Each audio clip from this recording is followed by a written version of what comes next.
ನಿನ್ನ ಜೀವನ ನೀನು ನೆನೆಸಿದಂತೆ ಆಗಬೇಕು ಅನ್ನೋ ಯೋಚನೆ ನಿನ್ನಲ್ಲಿದೆ.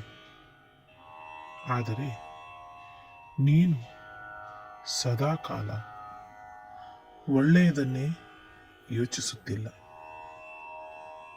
ನಿನ್ನ ಜೀವನದಲ್ಲಿ ಆ ಭಗವಂತನು ಕೊಟ್ಟ ಸಂತೋಷವನ್ನು ಮರೆತು ಕೇವಲ ಕ್ಷಣಿಕ ನೆಮ್ಮದಿಯನ್ನು ಹುಡುಕುತ್ತಿದ್ದೀಯ. ಒಂದು ದಿನದ ಸಂತೋಷವನ್ನು ನೀನು ಅರಸುತ್ತಿದ್ದೀಯ. ಒಂದು ದಿನದ ಸಂತೋಷ ನಿನ್ನಲ್ಲಿ ಒಂದು ಕ್ಷಣ ಮಾತ್ರ ನೆಮ್ಮದಿಯನ್ನು ಕೊಡಬಹುದು. ಆದರೆ ನೀನು ಪರಮಾತ್ಮನನ್ನು, ಪರಮ ಅಂಶನನ್ನು ನೆನೆಸಿದರೆ ನಿನ್ನ ಜೀವನ ಪೂರ್ತಿ ಆ ಪರಮಾತ್ಮನು ನಿನಗೆ ಸಂತೋಷವನ್ನು, ನೆಮ್ಮದಿಯನ್ನು ಕೊಡುತ್ತಾನೆ.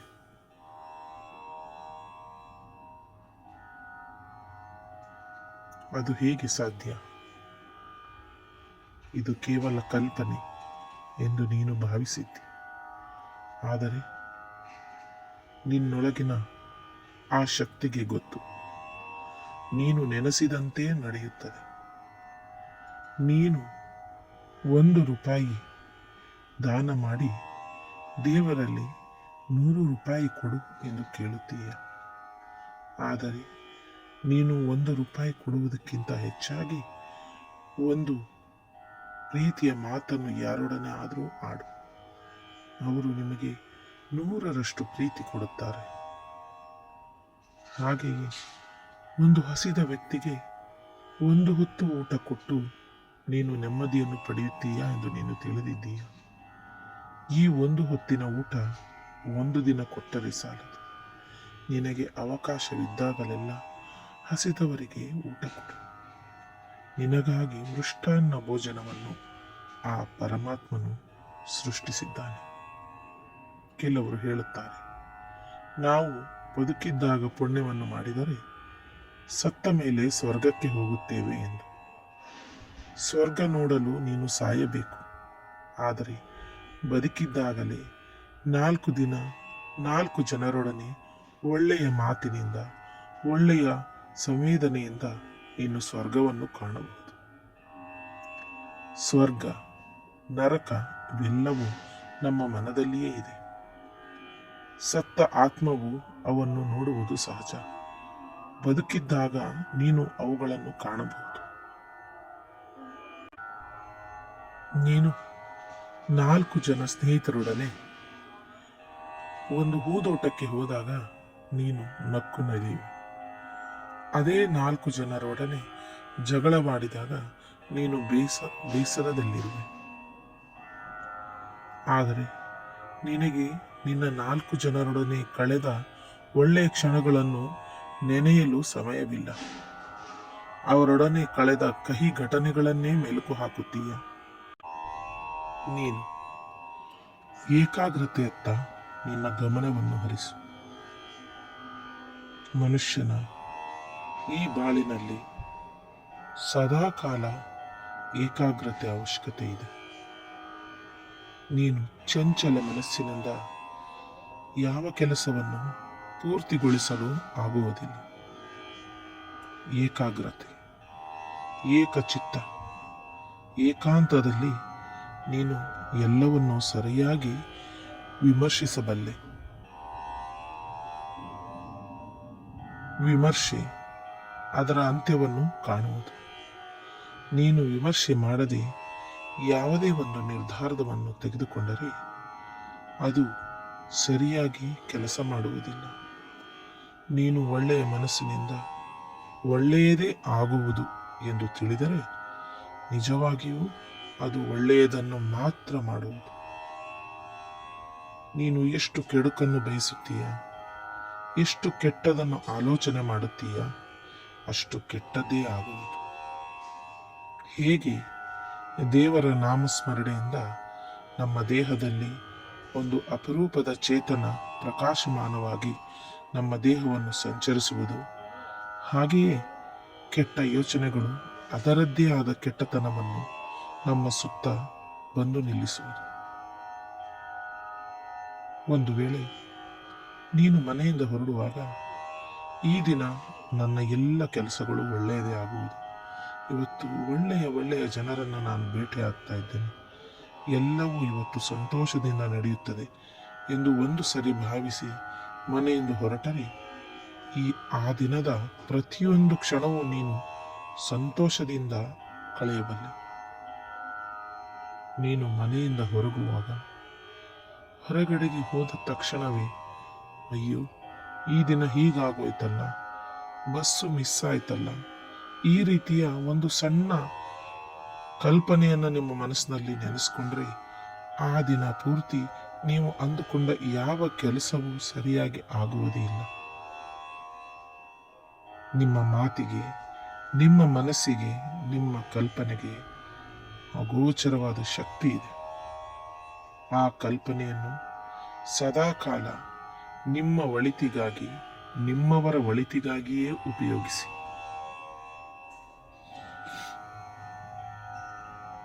ದೃಷ್ಟಿದೋಷ ಅಂತ ಎಲ್ಲರೂ ಹೇಳುತ್ತಾರೆ. ಆ ದೃಷ್ಟಿದೋಷ ಪ್ರತಿಯೊಬ್ಬರ ಮನಸ್ಸಿನಲ್ಲೂ ಇರುತ್ತೆ, ಅವನ ಕಣ್ಣಿನಲ್ಲಿಯೂ ಇರುತ್ತೆ. ಅದನ್ನು ನಾವು ಒಂದು ದಿನ ದೃಷ್ಟಿ ತೆಗೆದು ನಿವಾರಿಸಬಹುದು. ಅದೇ ಪ್ರತಿದಿನವೂ ಈ ರೀತಿ ದೃಷ್ಟಿದೋಷಗಳು ಆಗುತ್ತಲೇ ಇರುತ್ತವೆ. ಹಾಗಾಗಿ ನೀನು ನಿನ್ನ ಮನಸ್ಸಿನಿಂದಲೇ ಅದನ್ನು ಪ್ರಾರ್ಥಿಸು. ನನಗೆ ಯಾರ ದೃಷ್ಟಿಯೂ ಬೀಳುವುದಿಲ್ಲ, ಆ ಪರಮಾತ್ಮನು ನನ್ನೊಡನಿದ್ದಾನೆ, ನಾನು ಅಂದುಕೊಂಡ ಕೆಲಸವೆಲ್ಲವೂ ಸರಳವಾಗಿ ಆಗುತ್ತದೆ, ಅವನು ನನ್ನೊಡನಿದ್ದಾನೆ, ನನ್ನ ಆತ್ಮ, ನನ್ನ ಚೇತನ ಸದಾ ಶಕ್ತಿಯುತವಾಗಿದೆ ಎನ್ನುವ ಮಾತುಗಳನ್ನು ನೀನು ಪ್ರತಿನಿತ್ಯವೂ ಪಠಿಸಬೇಕು. ಒಂದು ಮಾತನ್ನು ಪದೇ ಪದೇ ಹೇಳುವುದರಿಂದ ಆ ಪದದಲ್ಲಿ ಎನರ್ಜಿ ಜಾಸ್ತಿ ಆಗುವುದು. ಎನರ್ಜಿಯನ್ನು ನೀವು ವರ್ಣಿಸಲು ಸಾಧ್ಯವಿಲ್ಲ, ಆದರೆ ಅನುಭವಿಸಲು ಸಾಧ್ಯವಿದೆ. ನನ್ನ ಒಂದು ಮಾತುಗಳು ನಿಮ್ಮ ಹೃದಯದ ಆಳದಲ್ಲಿ ಹೇಗೆ ಇಳಿದು ನಿಮಗೆ ಒಂದು ಹೊಸ ಕಂಪನವನ್ನು ಮೂಡಿಸುತ್ತಿದೆಯೋ, ಹಾಗೆಯೇ ನೀವು ಮಾತನಾಡುವ ಒಂದೊಂದು ಶಬ್ದಗಳು, ಒಂದೊಂದು ಒಳ್ಳೆಯ ಪದಗಳು ಒಂದು ಎನರ್ಜಿಯನ್ನು, ಒಂದು ಪವರನ್ನು ಸೃಷ್ಟಿ ಮಾಡಿಸುತ್ತದೆ. ನಾವು ಚಲನಚಿತ್ರಗಳಲ್ಲಿ ನೋಡುವ ರೀತಿಯೇ ಪವರ್ ಕೆಲಸ ಮಾಡುತ್ತದೆಯೇ ಎಂಬುವ ಶಂಕೆ ಬಹಳಷ್ಟು ಜನರಲ್ಲಿದೆ. ನಿನ್ನ ಮನಸ್ಸಿನಿಂದ ನೀನು ಏನು ಅಂದುಕೊಳ್ಳುತ್ತೀಯೋ ಅದೆಲ್ಲವೂ ಆಗುತ್ತದೆ. ಅದು ಬ್ರಹ್ಮಾಂಡದ ರಹಸ್ಯ. ಆ ರಹಸ್ಯವನ್ನು ನೀನು ಕೇಳಿಕೊಂಡರೆ ನಿನ್ನ ಬಳಿಯಲ್ಲಿ ನೆರವೇರುತ್ತದೆ. ನೀನು ಕೇಳದೆಯೇ ಏನೂ ನೆರವೇರುವುದಿಲ್ಲ. ಈ ದಿನದಿಂದ ನೀನು ನಿನ್ನವರಿಗೋಸ್ಕರ, ನಿನಗೋಸ್ಕರ, ನಿನ್ನ ಸ್ನೇಹಿತರಿಗೋಸ್ಕರ, ನಿನ್ನ ಪ್ರೇಮಿಸಿಗೋಸ್ಕರ, ನಿನ್ನವರಿಗೋಸ್ಕರ ಪ್ರತಿನಿತ್ಯವೂ ಶುಭವನ್ನೇ ಕೋರು, ಶುಭವನ್ನು ಆಶೀರ್ವದಿಸು, ಅವರಿಗೆ ಒಳಿತನ್ನು ಆಗುವಂತೆ ದೇವರಲ್ಲಿ ಪ್ರಾರ್ಥಿಸು. ನಿನಗಾಗಿ 1000 ಪಟ್ಟು ಒಳ್ಳೆಯದನ್ನು ಆ ದೇವರು ತಯಾರಿಸುತ್ತಾನೆ. ಅದನ್ನು ನಿನ್ನ ಜೀವನದಲ್ಲಿ ಸದಾ ನಿನಗಾಗಿ ಇಡುತ್ತಾನೆ.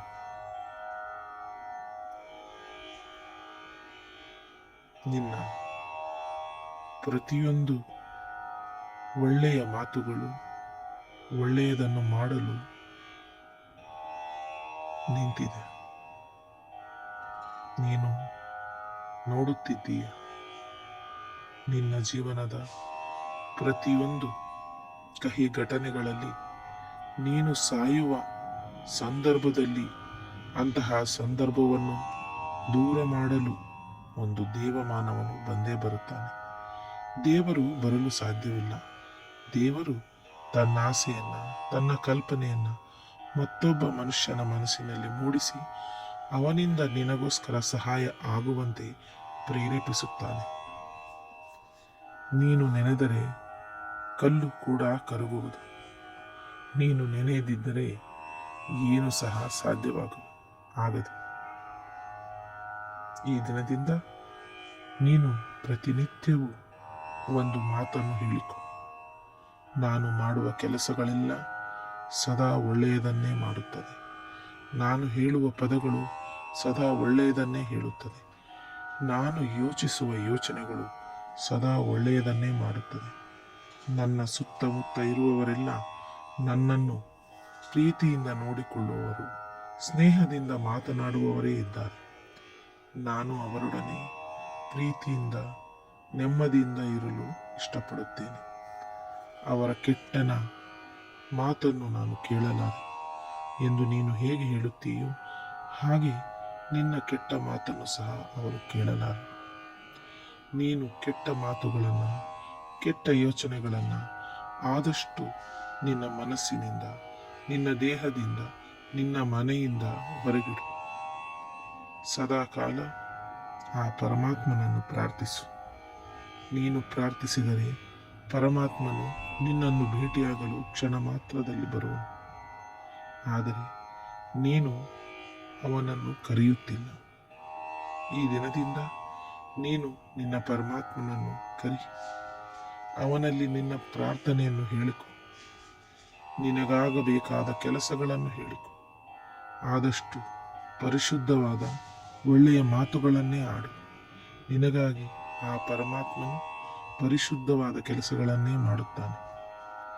ಯಾಕೆ ಎಂದರೆ ನೀನು ಮಾನವನು, ಪರಮಾತ್ಮನ ಆಶೀರ್ವಾದದಿಂದ ಹುಟ್ಟಿದ್ದೀಯ. ಪರಮಾತ್ಮನ ಆಶೆ, ಅವನ ಮಾತುಗಳು ಎಲ್ಲವೂ ನಿನ್ನ ಉದ್ಧಾರಕ್ಕಾಗಿ. ನೀನು ಅವನಲ್ಲಿ ನಿನ್ನ ಬೇಡಿಕೆಗಳನ್ನು ಕೇಳು. ಏಕಚಿತ್ತದಿಂದ ಮಾತನಾಡಿಸು. ಚಂಚಲ ಮನಸ್ಸಿನಿಂದ ಕೇಳಿದರೆ ಅವನು ಸಹ ಭಯಭೀತಿಗೊಳ್ಳಬಹುದೇನೋ. ನೀನು ದೃಢ ಮನಸ್ಸಿನಿಂದ, ದೇವರೇ, ಪರಮಾತ್ಮನೇ, ಈ ದಿನ ನನಗೆ ಇಂತಹ ಕೆಲಸಗಳಾಗಬೇಕು, ಇಂತಹ ಸಹಾಯ ಹಸ್ತದ ಅವಶ್ಯಕತೆ ಇದೆ, ಇಂಥವರ ಪ್ರೀತಿ ನನಗೆ ಕೊರತೆ ಇದೆ, ನಾನು ಸಹ ಅವರೊಡನೆ ಪ್ರೀತಿಯಿಂದ ಇರಲು ಇಚ್ಛಿಸಿದ್ದೇನೆ, ಅವರನ್ನು ನನ್ನನ್ನು ಪ್ರೀತಿಯಿಂದ ಮಾತನಾಡಿಸುವಂತೆ ನೀನು ಪ್ರೇರೇಪಿಸು ಎಂದು ಬೇಡಿಕೊ. ನಿನಗಾಗಿ ಆ ಪ್ರಪಂಚದ ಎಲ್ಲ ದೇವಾನುದೇವತೆಗಳು, ಇಡೀ ಪ್ರಪಂಚವೇ ನಿನಗೋಸ್ಕರ ಬಂದು ನಿಲ್ಲುತ್ತದೆ.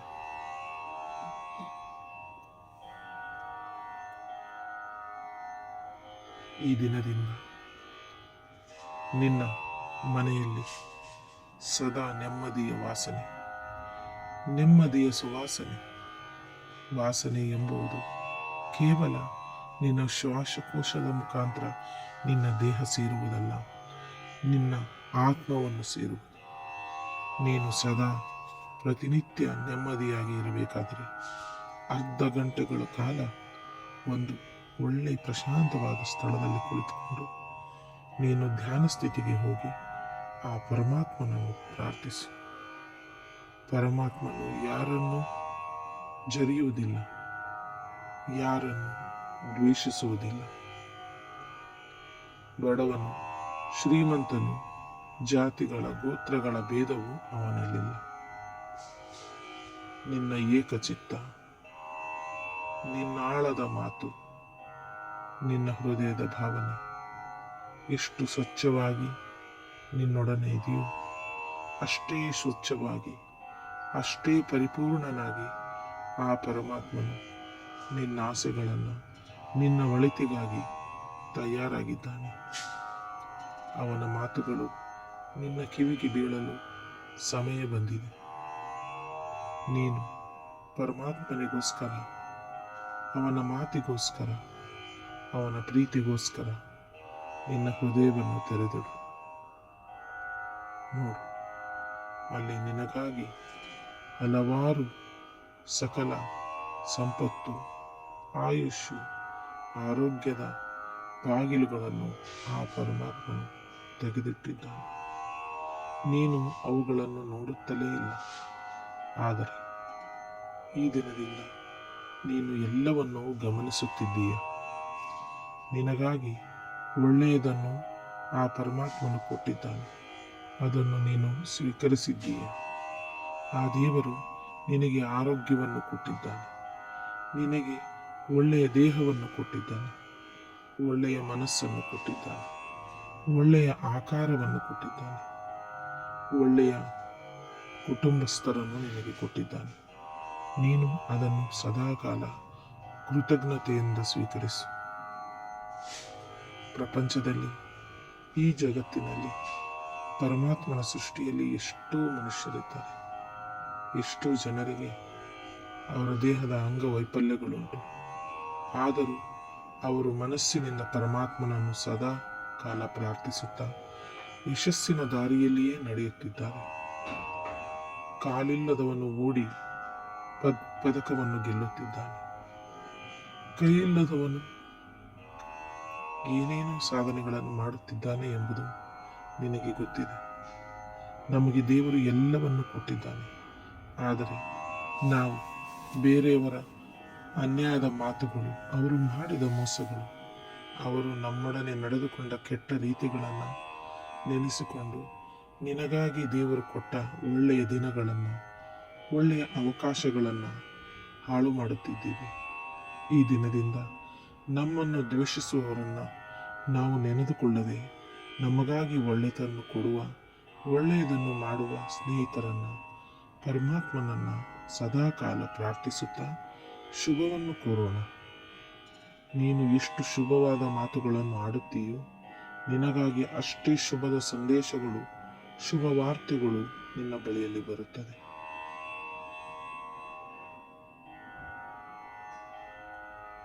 ನಿನಗಾಗಿ ಈ ದಿನ ಒಂದು ಒಳ್ಳೆಯ ಶುಭ ಸಂದೇಶ, ಶುಭ ವಾರ್ತೆ ತಯಾರಾಗಿ ಬಂದಿದೆ. ನೋಡು, ಪರಮಾತ್ಮನು ನಿನಗೆ ಒಳ್ಳೆಯ ಆರೋಗ್ಯವನ್ನು ಕೊಟ್ಟಿದ್ದಾನೆ, ಒಳ್ಳೆಯ ದೇಹವನ್ನು ಕೊಟ್ಟಿದ್ದಾನೆ, ಒಳ್ಳೆಯದಾಗಿ ಯೋಚಿಸುವ ಶಕ್ತಿಯನ್ನು ಕೊಟ್ಟಿದ್ದಾನೆ. ನೀನು ಇಡೀ ಪ್ರಪಂಚವನ್ನು ಗೆಲ್ಲುವ ಅಧಿಕಾರವನ್ನು ಕೊಟ್ಟಿದ್ದಾನೆ.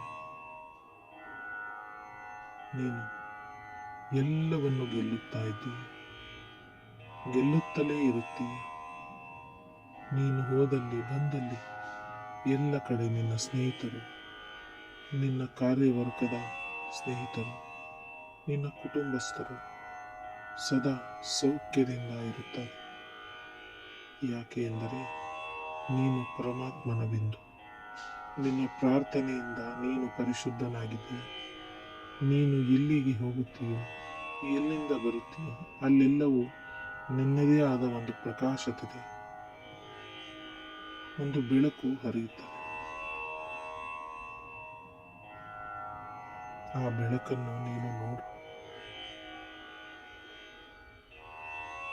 ಆ ಬೆಳಕಿನಲ್ಲಿ ನಿನಗಾಗಿ ಬ್ರಹ್ಮಾಂಡದ ಎಲ್ಲ ರೀತಿಯ ನೆಮ್ಮದಿ, ಸುಖ, ಶಾಂತಿ, ಆರೋಗ್ಯ, ಯಶಸ್ಸು ಎಲ್ಲವೂ ಒಂದೇ ಕಾಲಿನಲ್ಲಿ ನಿಂತಿದೆ. ಆ ದೇವರ ಮುಂದೆ ನೀನು ಪ್ರಾರ್ಥಿಸಿದಾಗ ನಿನ್ನ ಪ್ರಾರ್ಥನೆಗಳು ಸದಾ ಒಳಿತಾಗಿಯೇ ಇರಲಿ. ಪರರಿಗೆ ಒಳ್ಳೆಯದನ್ನು ಬಯಸುವ ಮನಸ್ಸು ನಿನ್ನದಾಗಿರಲಿ. ನಿನಗಾಗಿ ಇಡೀ ಪ್ರಪಂಚವೇ ಒಳ್ಳೆಯದನ್ನು ತಯಾರಿಸಿ ಸಿದ್ಧಪಡಿಸುವುದು. ನೀನು ಅಂದುಕೊಂಡಂತಹ ಒಳ್ಳೆಯ ಜೀವನವನ್ನು ನಡೆಸಲು ಆ ಪರಮಾತ್ಮನು ಸದಾ ನಿನ್ನೊಡನಿರುವನು. ನೀನು ಮನಸ್ಸಿನಿಂದ, ಪ್ರೀತಿಯಿಂದ, ಮಮತೆಯಿಂದ ಜಗತ್ತಿನ ದೊಡ್ಡ ಶ್ರೀಮಂತನಾಗಿದ್ದೀಯ. ನಿನ್ನ ಶ್ರೀಮಂತತೆಗೆ ಕೊರತೆಯೇ ಇಲ್ಲ. ನೀನು ಸಕಲ ಸ್ನೇಹಿತರನ್ನು, ಬಂಧು ಮಿತ್ರರನ್ನು ಪ್ರೀತಿಯಿಂದ ಕಾಣುವ ಪ್ರೀತಿಯುಳ್ಳ ಮನುಷ್ಯನಾಗಿದ್ದೀಯ.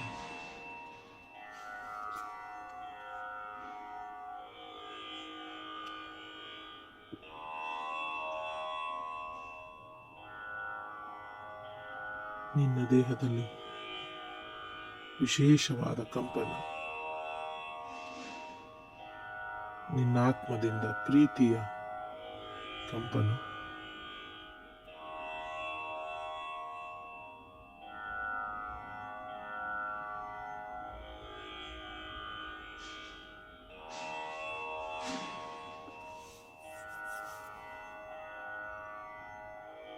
ನಿನ್ನ ಮನಸ್ಸು ಇದೀಗ ಶಾಂತವಾಗಿದೆ.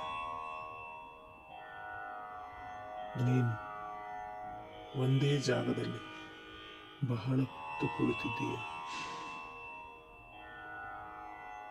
ನಿನ್ನ ಮನಸ್ಸಿನಲ್ಲಿರುವ ಎಲ್ಲ ಕೆಟ್ಟ ಯೋಚನೆಗಳು ದೂರಾಗಿದೆ.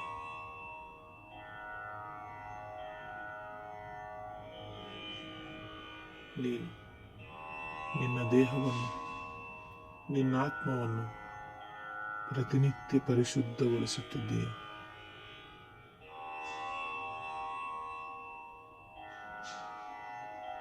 ಧ್ಯಾನಗಳನ್ನು ಪ್ರತಿನಿತ್ಯ ಮಾಡುತ್ತಿದ್ದೀಯ.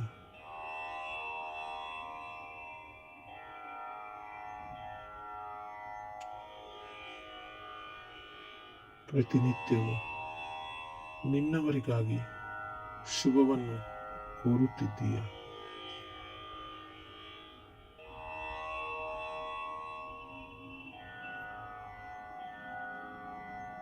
ನಿನ್ನ ಸುತ್ತಲೂ ಪ್ರಪಂಚದ ಎಲ್ಲ ನಕ್ಷತ್ರಗಳು, ಪ್ರಪಂಚದ ಎಲ್ಲ ಗ್ರಹಗಳು ಆಶೀರ್ವಾದವನ್ನು ತುಂಬಿ ಸುತ್ತುತ್ತಿದೆ. ನಿನ್ನಗೆ ಅದರ ಅನುಭವ ಆಗುತ್ತಿದೆ.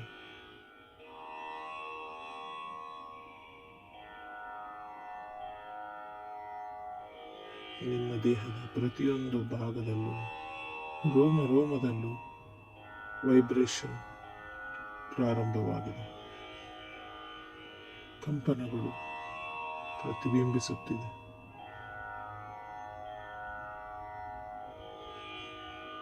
ನಿನ್ನ ದೇಹವು ನಿಧಾನವಾಗಿ ನೆಲದ ಮೇಲೆ ಮಲಗಲು ಸಿದ್ಧವಾಗಿದೆ. ನೀನು ಅಂಗಾತವಾಗಿ ಮಲಗಿಕೊಂಡು ದೇವರನ್ನು ಧ್ಯಾನಿಸು.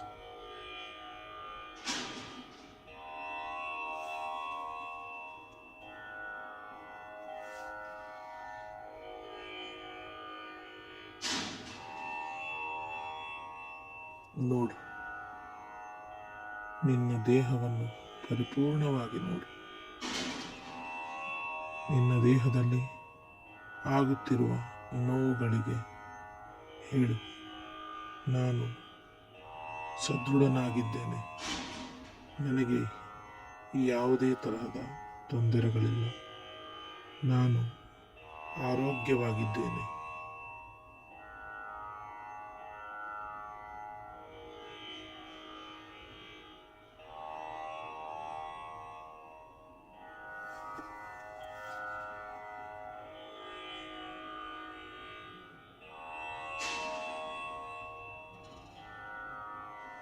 ನೀನು ತುಂಬಾ ಶಕ್ತಿಯಿಂದ ವಿಜೃಂಭಿಸುತ್ತಿದ್ದೀಯ. ನಿನ್ನ ಸುತ್ತಲೂ ಒಂದು ಮನೋಹರವಾದ ಗಾಳಿ ಬೀಸುತ್ತಿದೆ.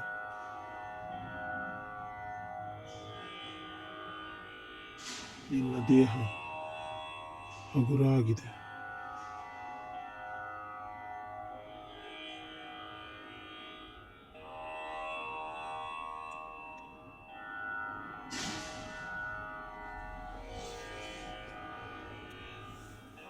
ನಿಧಾನವಾಗಿ ಉಸಿರಾಡು.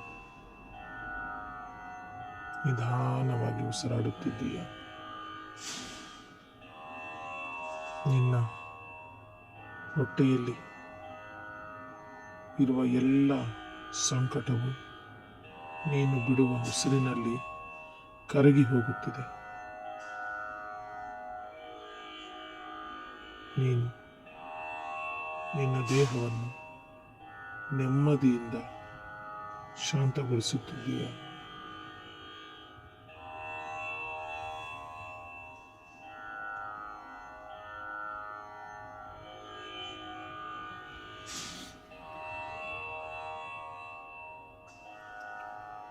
ನೀನು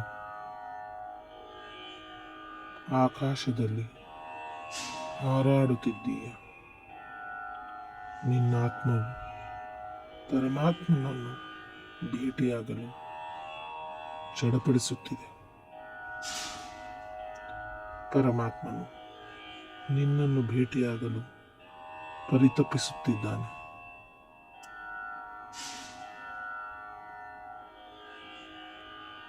ಶ್ರೀಕೃಷ್ಣನ ಪ್ರೀತಿ ರಾಧೆಯ ಮೇಲೆ ಹೇಗೆ ಇರುತ್ತದೆಯೋ, ಈಶ್ವರನ ಪ್ರೀತಿ ಪಾರ್ವತಿಯ ಮೇಲೆ ಹೇಗೆ ಇರುತ್ತದೆಯೋ, ಹಾಗೆ ಬ್ರಹ್ಮಾಂಡದ ಪ್ರೀತಿ ಮನುಷ್ಯನ ಜೀವನದ ಮೇಲೆ, ಮನುಷ್ಯನ ಒಳಿತನ ಮೇಲೆ ಯಾವಾಗಲೂ ಪ್ರತಿಬಿಂಬಿಸುತ್ತಲೇ ಇರುತ್ತದೆ. ಪ್ರಕೃತಿಯು ನಿನ್ನ ಕ್ಷೇಮವನ್ನು, ನಿನ್ನ ಆರೋಗ್ಯವನ್ನು ನೆನಪಿಟ್ಟುಕೊಂಡು ಕಾಲ ಕಾಲಕ್ಕೂ ನಿನ್ನ ದೇಹಕ್ಕನುಗುಣವಾಗುವಂತಹ ಉಪಹಾರವನ್ನೇ ಕೊಡುತ್ತಲಿದೆ. ನೀನು ಸಹ ಪ್ರಕೃತಿಗೆ ಪ್ರೀತಿಯನ್ನು ಕೊಡು. ಪ್ರಕೃತಿಯನ್ನು ಸ್ವಚ್ಛ ಮನಸ್ಸಿನಿಂದ ನೋಡು. ನಿಮ್ಮ ಮನೆಯ ಸುತ್ತಮುತ್ತ ಇರುವ ಯಾವುದಾದರೂ ಒಂದು ವೃಕ್ಷವನ್ನು ನೋಡಿ ಅದರ ಬಳಿ ಹೋಗಿ ನಿನ್ನ ಪಾದರಕ್ಷೆಗಳನ್ನು ಬಿಚ್ಚಿ ಆ ವೃಕ್ಷವನ್ನು ಪ್ರೀತಿಯಿಂದ ಮುಟ್ಟು. ನಿನ್ನ ಮನಸ್ಸಿನಲ್ಲಿರುವ ಒಳ್ಳೆಯ ಆಸೆಗಳನ್ನು, ಒಳ್ಳೆಯ ಯೋಚನೆಗಳನ್ನು, ಒಬ್ಬರಿಗಾಗಿ ಶುಭ ಕೋರುವ ಮಾತುಗಳನ್ನು ಆ ಮರಗಳಿಗೆ ನಿನ್ನ ಹಸ್ತವನ್ನು ಮುಟ್ಟಿ ಹೇಳು. ಆ ಮರವು ಭೂಮಿಯ ಆಳದಿಂದ ಆಕಾಶದ ಎತ್ತರಕ್ಕೆ ಬೆಳೆದಿದೆ. ಗಾಳಿ, ನೀರು, ಭೂಮಿ ಎಲ್ಲವನ್ನೂ ಅದು ಅಳವಡಿಸಿಕೊಂಡಿದೆ. ಪಂಚಭೂತಗಳ ಸಾಕ್ಷಿಯಾಗಿ ಆ ವೃಕ್ಷವು ಬ್ರಹ್ಮಾಂಡಕ್ಕೆ ನಿನ್ನ ವಿಷಯಗಳನ್ನು, ನಿನ್ನ ಕಲ್ಪನೆಗಳನ್ನು, ನಿನ್ನ ಮಾತುಗಳನ್ನು ತಲುಪಿಸುತ್ತದೆ. ನೀನು ಅಂದುಕೊಂಡ ಪ್ರತಿಯೊಂದು ಒಳ್ಳೆಯ ಯೋಚನೆಗಳು ಯಾವಾಗಲೂ ಫಲಕಾರಿಯಾಗಿ ನಿನಗಾಗಿ ಕಾಯುತ್ತದೆ. ನೀನು ಹೀಗೆ ಆಗುವುದಿಲ್ಲ ಎಂದು ಎಂದೂ ಹೇಳಬೇಡ. ಇದು ಆಗುತ್ತದೆ, ಒಳ್ಳೆಯದೇ ಆಗುತ್ತದೆ, ಒಳ್ಳೆಯದೇ ಆಗಿದೆ ಎನ್ನುವ ಪದಗಳನ್ನು ಸದಾ ಉಪಯೋಗಿಸು.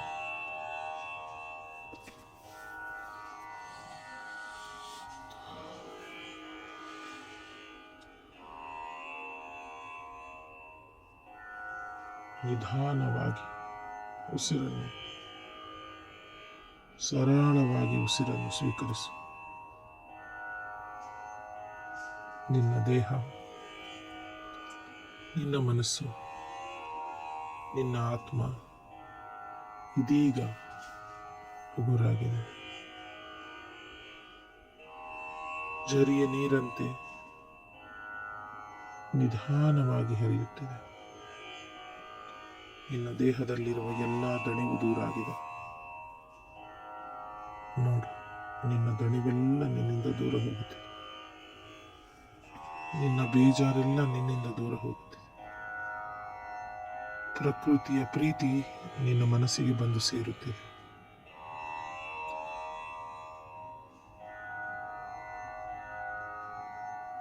ಪ್ರಕೃತಿಯ ಪ್ರೀತಿ ನಿನ್ನ ಮನಸ್ಸಿಗೆ ಬಂದು ಸೇರುತ್ತಿದೆ.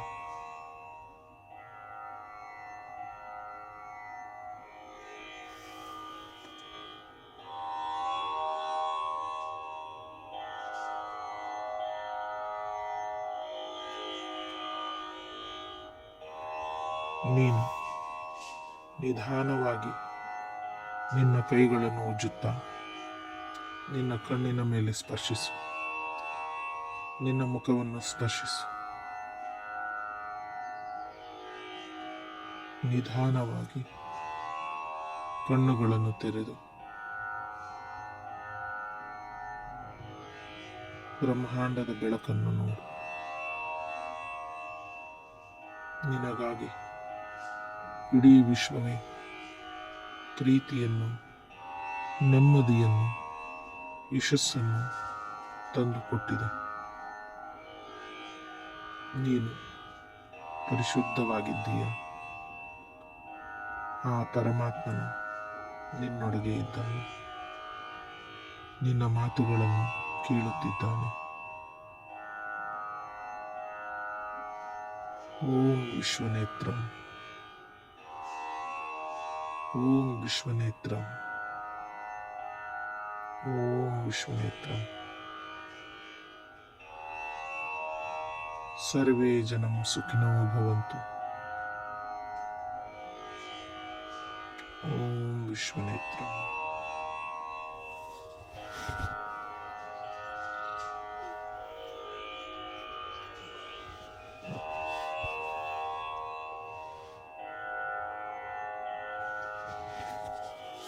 ಧನ್ಯವಾದಗಳು. ಶುಭ ದಿನ.